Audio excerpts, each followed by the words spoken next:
नमस्कार, कैसे हैं आप लोग? आशा करती हूँ आप लोग बहुत अच्छे होंगे, स्वस्थ होंगे और अपनों के साथ होंगे। देखिए, क्योंकि सास भी कभी बहू थी। मीर गेस्ट रूम में जाकर सो जाता है, पर कहीं न कहीं तुलसी को मन नहीं लगता। एक सही पत्नी का कभी मन नहीं लगता जब उसका पति उससे रूठ जाए। उसी तरीके से तुलसी वीरानी का बिल्कुल भी मन नहीं लगता है, तो वो मुन्नी को भेजती है और कहती है कि साहब को जाकर जितनी भी दवाइयाँ हैं वो उनको देकर जाओ। तो मुन्नी जब दवाई लेकर आती है और कहती है, मालकिन ने साहब ये आपके लिए दवाइयाँ भेजी हैं।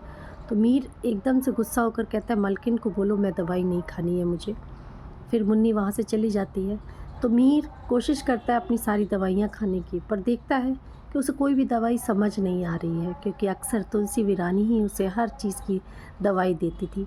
पर तुलसी वहीं से दूर से देखती है कि उसे दवाई जब नहीं समझ में आती, तो मुन्नी का नाम ले लेकर चीख कर वो एक एक दवाई के बारे में बता देती है, जो कि मिहिर को भी पता चल जाता है कि कहीं ना कहीं तुलसी आज भी उसका उतना ही ख्याल रखती है।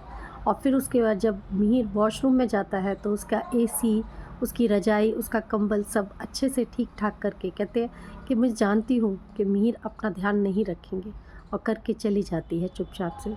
वहीं पर परी, जो सुचू है मतलब नोइना की बहन, उसको कॉल करती है और कहती है कि ये कैसे हो गया, पापा यहाँ घर पर कैसे आ गए। देखिए, आप देख रहे होंगे एक बेटी बिल्कुल नहीं चाह रही है कि माँ और पिता उसके आपस में मिलें और अच्छा संबंध बन पाए, क्योंकि वो अपने स्वार्थ का रिश्ता बना रही है। तो वो कहते पता नहीं मिहिर कैसे चला गया, किस तरीके से चला गया, मुझे भी नहीं पता। आगे दिखाते हैं कि मिहिर वीरानी सभी को अपने घर में बुलाता है, नोइना को, नोइना के परिवार वालों को, और इधर तुलसी और सारे बच्चों को, और कहता है कि मैंने कुछ फ़ैसले लिए हैं।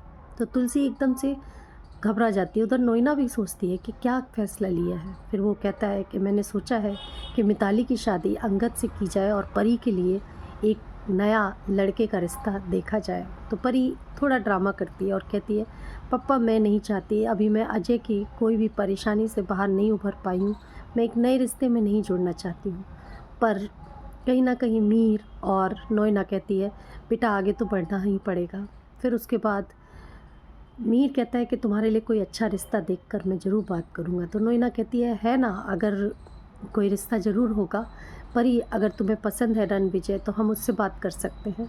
तो एकदम से परी कहती है नहीं, उससे नहीं। तो नोइना भी ताज्जुब में आ जाती है कि उससे क्यों नहीं, इसने तो कहा था वो उससे प्यार करती है। तो वो समझ जाती है। परी एकदम से कहती है कि रणविजय को कोई पसंद नहीं करेगा, वो पहले भी मेरे पास नहीं आया था रिश्ता लेकर, और वो गरीब है, वो चोल में रहता है, और इस घर के कोई भी उसको पसंद नहीं करेंगे। तो मिहिर कहता है कि अगर वो अच्छा है तो मैं उससे पक्की बात करूँगा और उसका तुम्हारे साथ रिश्ता तय करूँगा, अगर वो तुम्हारा ख्याल रखेगा। नोइना कहती है जो प्यार करते हैं वो ज़रूर ख्याल रखते हैं। पर कहीं ना कहीं तुलसी जानती है कि परी अभी भी कोई ना कोई चाल चल रही है, गेम खेल रही है और झूठ बोल रही है। आपको भी लगता है क्या ये रिश्ता चल पाएगा परी और रणविजय का?